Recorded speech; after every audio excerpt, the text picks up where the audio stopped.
Hi guys, welcome back. Welcome back to another episode. Today we are still continuing the witchy subject from the last episode, except this time we are going to dabble in what people in early 17th century considered witchcraft, like the pure theory, what they thought was witchcraft, how they thought witchcraft worked. I just find it so interesting that we have not only like the folk tales, the word of mouth stories from the era. It wasn't just, random people in villages lynching those that they seemed suspicious, but it was highly legislated. It was like a very formal affair. There were laws surrounding it. Not to mention, it wasn't just like uneducated peasants that believed witch hunts and that thought that witchcraft was a thing. It was literal royalty too. And they also believed that witch hunts are like a necessity. So today we are focusing on the character of James VI or the First, depending on the timeline. He was basically the King of England, Scotland, and Ireland. He was first crowned King of Scotland in 1567. And then when the Scottish and English crowns were unified, he also became the King of England and Ireland in 1603. Fun fact, he was also the son of Mary, Queen of Scots. And he is also that king that Guy Fawkes and his besties tried to blow up in 1605. But today we are focusing on this guy's little hobby, just this little passion that he had, which was basically witchcraft. So let's rewind first. James was originally not really into all those witch theories. Like, he was just a regular guy, except he was a king. But until 1590, which was when all of this mess happened. So basically, James was supposed to marry Anne of Denmark, who was at the ripe age of 14 at the time, LOL. They were married by proxy in 1589, so meaning that he basically wasn't even there. And then she was supposed to sail to Scotland. However, the weather was so bad that the crossing was just abandoned. They were like, this is actually not safe. We need to abandon this whole journey because it's going to be a mess. So she instead ended up in Norway. And James, bless his heart, was like, you know what? I will personally pick up my bride and make sure she's safe. So he sailed from Scotland to Norway, and then they got properly married, like for real this time, in Oslo. Then they spent a couple of months in Denmark, which at the time was heavily into witch hunts. So he had some time to get like familiar with the concept and surrounded by people that believed in witchcraft and witch hunts. And then, as they were on their way back to Scotland, James's ship got absolutely demolished by storms. Like, they barely made it alive. It was really bad. Now, that in itself was probably a traumatic experience for like everyone involved, including him, but it was made 10 times worse by those claiming that there was some dark magic that was used by, James's enemies to harm him. So now he was like, okay, great. I may not believe in witches, but they're clearly after me and they're powerful. So massive witch trials began both in Denmark and in Scotland to find those responsible for this awful event, which was basically like a storm at sea, but go off. In Scotland, they took form of the North Berwick witch trials, which started on Halloween 1590, and they lasted 2 years, and they were one of the most famous witch trials in Scottish history, if not the most famous. Now, mind you, it wasn't just about the witches' involvement in James's journey. It was a lot more than that, but it was one of the accusations that were made against the witches during the trial.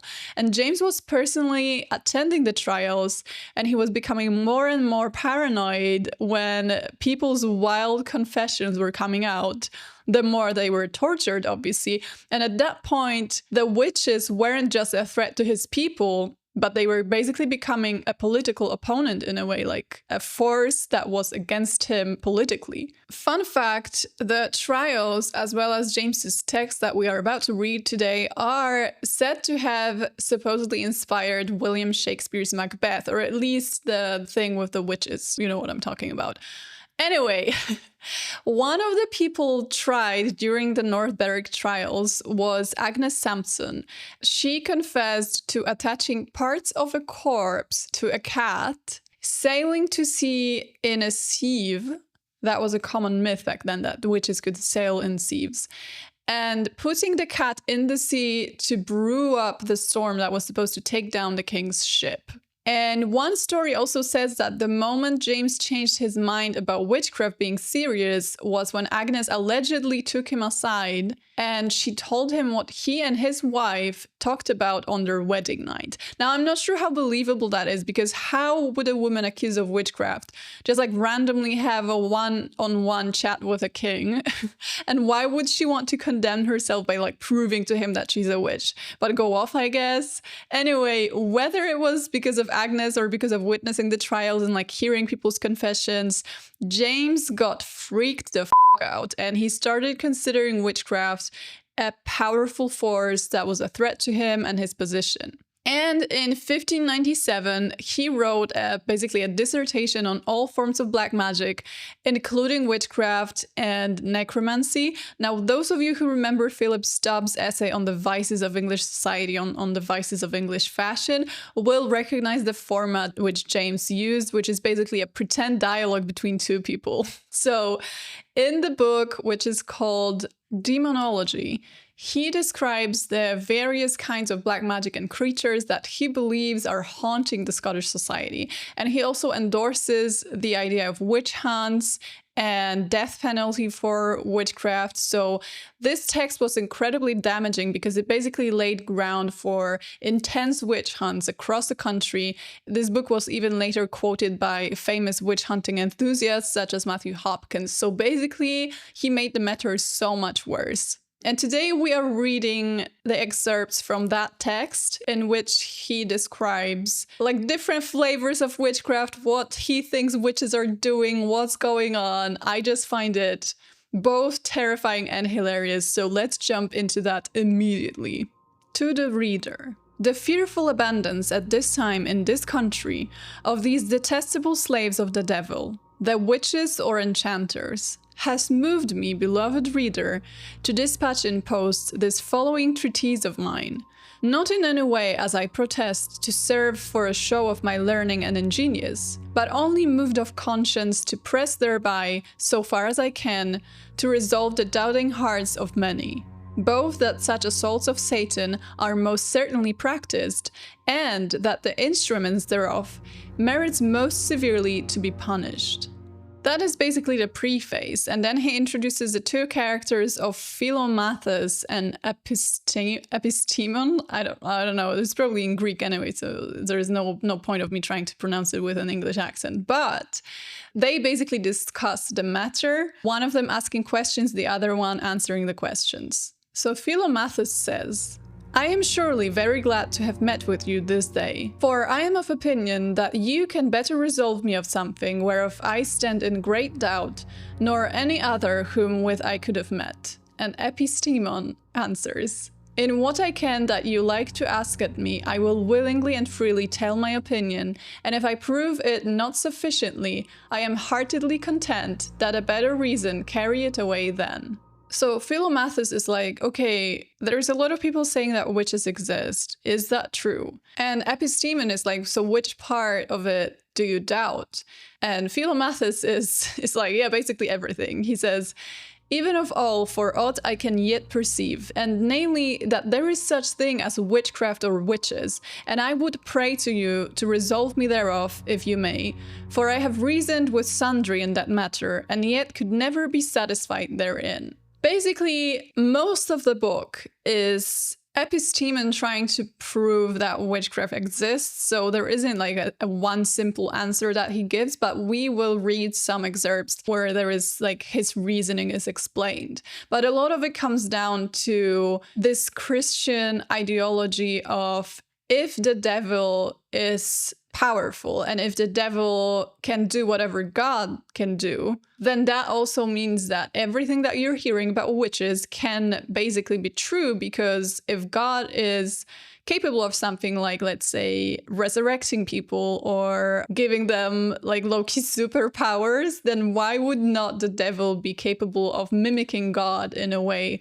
and using these powers for his own purposes? That's an argument that appears a lot in the book. But at the same time, to keep it more realistic, through the character of Philomathus, James explores like the reasons why people would be skeptical about it. So, for example, in the chapter concerning witchcraft, he says, "Many can scarcely believe that there is such a thing as witchcraft, whose reasons I will shortly allege unto you, that you may satisfy me as well in that, as you have done with the rest. For first, whereas the scripture seems to prove witchcraft to be by diverse examples, and specially by sundry of the same which you have alleged, it is thought by some that these places speak of magicians and necromancers only, and not of witches." So he's referring to some quotes from the scripture that the other character provided that were supposed to prove that witchcraft exists because it's in the Bible.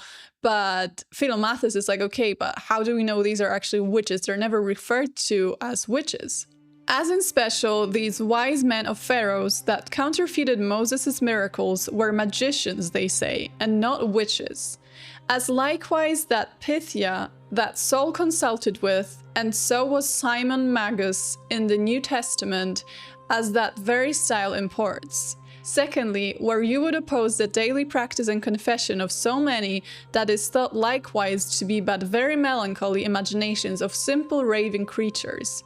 Thirdly, if witches had such power of witching of folks to death, as they say they have, there had been none left alive long since in the world, but they at the least, no good or godly person of whatsoever estate could have escaped their devilry. A very interesting point that he makes is, how are we to know if people are witches or if they're just depressed? This is literally what he's saying, because then the explanation to his question, like the answer to his question, is as follows. As to your second reason, grounded upon physic, in attributing their concessions or apprehensions to a natural melancholy humor, any that pleases medically to consider upon the natural humor of melancholy, according to all the physicians that ever write thereupon, they shall find that that will be over short a cloak to cover their knavery with. For as the humor of melancholy in the self is black, heavy, and terrene, so are the symptoms thereof in any persons that are subject thereunto, leanness, paleness, desire of solitude, and if they come to the highest degree thereof, mere folly and mania.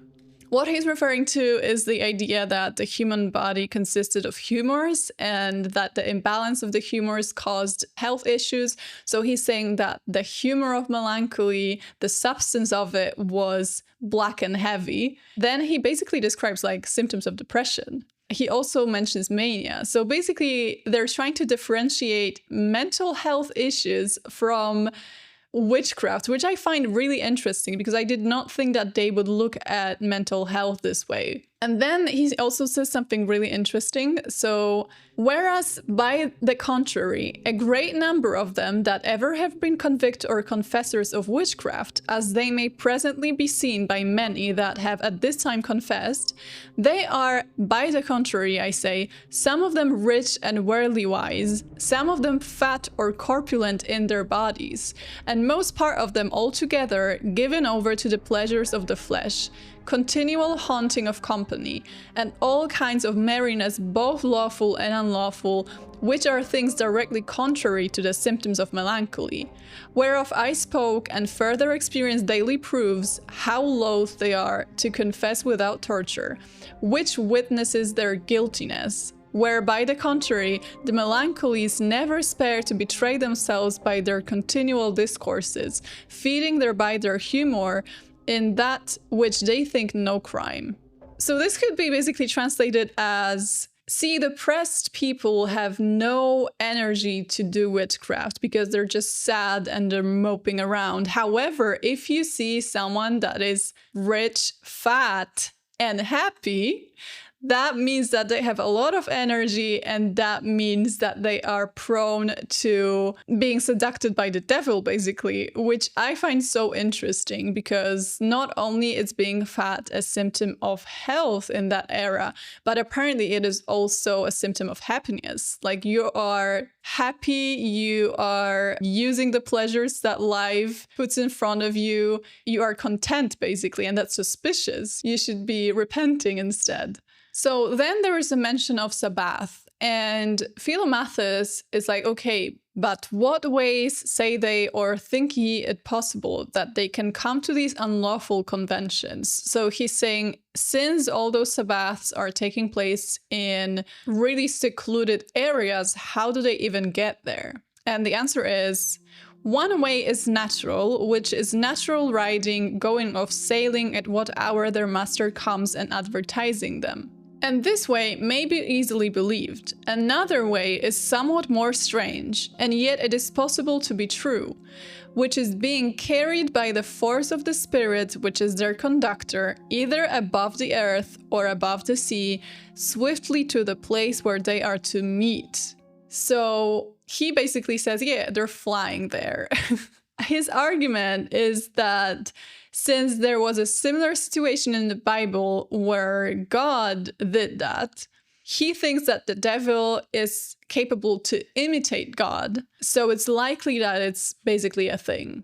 But in this violent form, they cannot be carried but a short bound, agreeing with the space that they may retain their breath, for if it were longer, their breath could not remain unextinguished, their body being carried in such a violent and forcible manner.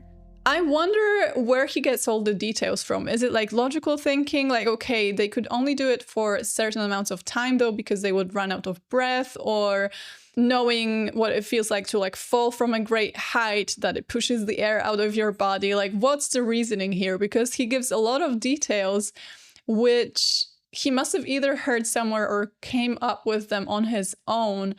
And I just find it really interesting because he's so sure of all these small things. And in this transporting, they say themselves that they are invisible to any other except amongst themselves, which may also be possible in my opinion. But the third way of their coming to their conventions is that wherein I think them deluded, for some of them say that being transformed in the likeness of a little beast or fowl, they will come and pierce through whatsoever house or church, though all ordinary passages be closed, by whatsoever open the air may enter in it. And some say that their bodies lie still as in ecstasy, their spirits will be ravished out of their bodies and carried to such places. So he's also mentioning that some people just turn into tiny beasts, because that's what happens. And some will just be there in spirits, like their spirit would get transported to the Sabbath. So about the last one, he says, this form of journeying they affirm to use the most, when they are transported from one country to another. And then he destroys himself by the character Philomathus saying, surely I long to hear your own opinion of this, for they are like old wives' tales about a fire. The reasons that move me to think that these are mere illusions are these. First, for them that are transformed in likeness of beasts or fowls can enter through so narrow passages, although I may easily believe that the devil could, by his workmanship upon the air, make them appear to be in such forms, either to themselves or to others. Yet how can he contract a solid body within so little room? I think it is directly contrary to itself for it to be made so little, and yet not diminished, to be so straitly drawn together and yet feel no pain. I think it is contrary to the quality of a natural body. I wonder how many people at the time read that book and they just agreed with anything that Philomathus said. And then all of the actual answers, they were like, nah, fam, you're getting it wrong. Anyway, the next chapter is about witches' actions towards others. So it's about the offenses that witches actually were supposed to be capable of. In their actions used towards others, three things ought to be considered. First, the manner of their consulting thereupon. Next, their part as instruments. And last, their master's part, who puts them in the same execution. As to their consultations thereupon, they use them often in the churches where they convene for adoring, at what time their master inquiring at them what they would beat. Every one of them proposes unto that wicked turn they would have done, either for obtaining of riches or for revenging them upon any whom they have malice at, who, granting their demand, as no doubt willingly he will, since it is to do evil, he teaches them the means whereby they may do the same. So basically he's saying that witches would consult the devil as to what they should do to achieve whatever they want to achieve, be it like revenge on someone, be it doing harm to their enemies, be it obtaining of riches, as he mentions. As for little trifling turns that women have ado with, he causes them to disjoint dead corpses and make powders thereof, mixing such other things there amongst as he gives unto them. And now comes a very interesting exchange about why the suspects of witchcraft are primarily women. But before you go further, permit me, I pray you, to interrupt you one word, which you have put me in memory of by speaking of women. What can be the cause that there are 20 women given to that craft where there is one man? And the answer is, the reason is easy. For as that sex is frailer than man is, so it is easier to be entrapped in these gross snares of the devil, as was over well proved to be true by the serpent's deceiving of Eve at the beginning, which makes him the homelier with that sex since. Whoa, okay, so basically patriarchy is the reason. The old myth of Eve sinning first, of the woman being like the sinful archetype. It was well alive in that era because everyone was referring to the Bible, even this book. All of the proofs that he has of witchcraft, of witch hunts being justified, is basically Bible quotes. It's the Christian reasoning. So no wonder that the Christian reasoning is also why they thought women were more capable of witchcraft. Then he goes straight back to the methods of witchcraft, and he says, to some others, at these times he, referring to the devil, he teaches how to make pictures of wax or clay, that by the roasting thereof, the persons that they bear the name of may be continually melted or dried away by continual sickness. To some, he gives such stones or boulders as will help to cure or cast on diseases. And to some, he teaches kinds of uncouth poisons, which mediciners understand not. For he is far more cunning than men in the knowledge of all the occult properties of nature. So according to him, witches are able to meddle with a person's health. I think it was a very popular myth at the time that a sickness could be caused by someone just messing you up magically. And he confirms that. He is like, there's different reasons you can affect a person's health. But he also says, they can make men or women to love or hate each other. So he is also thinking that witches are capable of love magic. And then he also says that the devil can lay the sickness of one upon another, which is likewise very possible unto him, for since by God's permission he laid sickness upon Job. So again, quoting the Bible to prove that if the God is capable of something, that also means the devil is capable of it and he can use it for evil. And then finally he mentions that witches can basically kill. They can bewitch and take the life of men or women by roasting of the pictures, as I spoke of before, which likewise is very possible to their master to perform. He also thinks that witches are capable of changing the weather. Obviously, since that one incident, that was a matter that was close to his heart. They can raise storms and tempests in the air, either upon sea or land, though not universally, but in such a particular place and prescribed bounds as God will permit them so to trouble, which likewise is very easy to be discerned from any other natural tempests that are meteorological, in respect of the sudden and violent raising thereof, together with the short enduring of the same. What he thinks is that if a tempest, if a storm is very violent and very sudden, 100% witchcraft. If a storm is in a particular spot and it doesn't really spread or move anywhere else, 100% witchcraft. He also says that witches are able to manipulate a person's mental health. They can make folks to become frantic or manic, which is likewise very possible to do since they are but natural sicknesses, and so he may lay on these kinds as well as any others. They can make spirits either to follow and trouble persons or haunt certain houses and scaring oftentimes the inhabitants, as had been known to be done by our witches at this time. And likewise, they can make some to be possessed with the spirits and so to become very demonic. And this last sort is very possible likewise to the devil, their master, to do, since he may easily send his own angels to trouble in what form he pleases, any whom God will permit him so to use. Couple of interesting things here. First of all, sending spirits to haunt people, sending spirits to haunt certain places, and also God allowing the devil to trouble some people. And this is something that he was aware it sounds wrong, because the next thing he says is, the Philomathus character says, "Will God permit these wicked instruments by the power of the devil, their master, to trouble any of these means, any that believes in him?" And the answer is, no doubt, for there are three kinds of folk whom God will permit so to be tempted or troubled. The wicked, for their horrible sins, to punish them in the like measure. The godly, that are sleeping in any great sins or infirmities and weaknesses in faith, to waken them up the faster by such an uncouth form.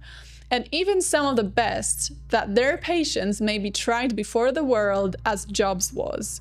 For why may not God use any kind of extraordinary punishment when it pleases him, as well as the ordinary roads of sickness or other adversities? To me, it's really interesting how scary the God was back then. He was basically this powerful force that could do anything to you, and whatever happened to you, you would have to just like take it and be grateful. So he could basically, according to their logic, he could make a demon possess you just to like try you out, just to like see how you behave. This is very like Old Testamental, I feel like, which is very interesting because obviously as time went on, the Christian God, the image of him got much more like merciful and loving. And back then it was basically like a threat. Like you would not want to be involved with God in any way. You just like keep where you are and he does his own thing and you praise him and you worship him, but you do not want to cross him. There is also a whole separate chapter dedicated to spirits. He describes 4 different kinds of spirits. That kind of the devils conversing in the earth may be divided in 4 different kinds, whereby he scares and troubles the bodies of men for the abusing of the soul I have spoken already. The first is where spirits trouble some houses or solitary places. The second, where spirits follow upon certain persons and at diverse hours trouble them. The third, when they enter within them and possess them. The fourth is the kind of spirits that are called vulgarly the fairy. Of the 3 former kinds, you heard already how they may artificially be made by witchcraft to trouble folk. And Philomathus asks, but by what way or passage can these spirits enter in these houses, seeing they allege that they will enter door and window being shut? They will choose the passage for their entry according to the form that they are in at that time. For if they have assumed a dead body, this is also something that appears throughout the book, the idea that you can basically possess a dead body. So kind of a zombie in a way. For if they have assumed a dead body whereinto they lodge themselves, they can easily enough open without sound any door or window and enter thereat. And if they enter as a spirit only, any place where the air may come in at is large enough an entry for them. For as I said before, a spirit can occupy no quantity. He believes that the spirit is basically air, so wherever air can enter, the spirit can enter as well. Yet there are sundry that affirm to have haunted such places where these spirits are alleged to be and could never hear nor see anything, says Philomathus. And the answer is, I think, well, for that is only reserved to the secret knowledge of God, whom he will permit to see such thing, and whom not. This is also an interesting argument whenever someone doubts something. Just tell them that God decided for you not to see it. Like, let's say someone's trying to prove witchcraft, or someone's trying to prove like the existence of ghosts. And you're like, I don't see anything. What are you talking about? And they're like, that is because God has decided for you not to see it. Like, this is how it has to be, apparently. There is nothing we can do about it. I think I'm going to use this in arguments from now on. Whenever someone disagrees with me, I will be like, well, God has decided not to shine wisdom upon you, so you can't understand what I'm saying right now. And then there is the chapter on punishment for witchcraft. Then, to make an end of our conference, since I see it draws late, what form of punishment think you merits these magicians and witches? For I see that you account them to be all alike guilty. And the answer is, they ought to be put to death according to the law of God, the civil and imperial law, and municipal law of all Christian nations. But what kind of death, I pray you? It is commonly used by fire, but that is a different thing to be used in every count, according to the law or custom thereof. But ought no sex, age, nor rank to be exempted? None at all, being so used by the lawful magistrate. For it is the highest point of idolatry, wherein no exception is admitted by the law of God. Then children may not be spared? Not a hair the less of my conclusion, for they are not capable of reason as to practice such things. And for any being in company and not revealing thereof, their less and ignorant age will no doubt excuse them. I'm a little confused by this one, because he's like, no, children are not exempt from capital punishment for witchcraft because they will never do witchcraft. But like, what if they do though? And then he raises an interesting point on what if you convict innocent people? Surely then, I think since this crime ought to be so severely punished, judges ought to beware to condemn any but such as they are sure are guilty. Neither should the clattering reports of a carling serve in so weighty a case. Judges ought indeed to beware whom they condemn, for it is as great a crime, as Solomon said, to condemn the innocent as to let the guilty escape free. Neither ought the report of any one infamous person be admitted for sufficient proof, which can stand of no law. Also, he is like, if we have trouble deciding if a person is innocent, here is like 2 really good ways to do it. And then he describes this. There are 2 other good helps that may be used for their trial. The one is the finding of their mark, and the trying the insensibleness thereof. The other is their fleeting on the water. So it's either finding a witch's mark, which was basically, it could be a mole, it could be a scar, it could be anything on your body that they deem suspicious. So definitely a wonderful method. Or it could be seeing if you could float on water. For a supernatural sign of the monstrous impiety of the witches, that the water shall refuse to receive them in her bosom that have shaken off them the sacred water of baptism, and willfully refused to benefit thereof. And then he ends this jolly book with these conclusions.